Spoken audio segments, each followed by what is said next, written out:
మరి వెస్ట్ బెంగాల్లో హిందువుల పైన అరాచకాలు చేస్తున్నప్పుడు కేంద్రం కూడా స్పందించాలి కదా.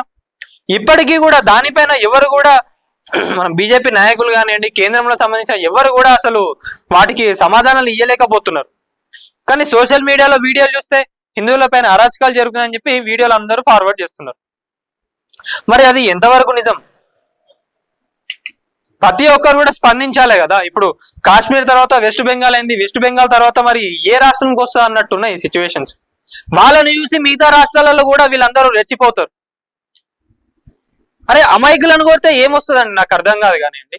ఎవరెవరో ఇంట్లోకి వెళ్ళి పోయి వాళ్ళకి అసలు వక్ఫ్ బిల్ అంటే ఏందో కూడా తెలియదు. నిజంగా చెప్పాలంటే అక్కడ ఉన్న హిందువులను మీరు హింసిస్తున్న హిందువులు ఎవరైతే ఉన్నారో వాళ్ళకి అసలు వక్ఫ్ బిల్ అంటే ఏందో కూడా తెలియదు. వాళ్ళను పోయి మీరు చితకబాది వాళ్ళను ఇంట్లోకి వెళ్ళి బయటికి లాక్కొచ్చి వాళ్ళను చంపేస్తే ఇక్కడ కేంద్రం మీ ఆ బిల్ ఏమన్నా వాపస్ తీసుకుంటుందా? మీకేమన్నా ఉంటే కేంద్రంతో కొట్లాడండి, లేదా అక్కడ ఉన్న ఎంపీలు ఎవరైతే ఉన్నారో వాళ్ళతోని కొట్లాడండి. అమాయకపు హిందువులను వాళ్ళని హింసిస్తే ఏమొస్తుంది చెప్పండి.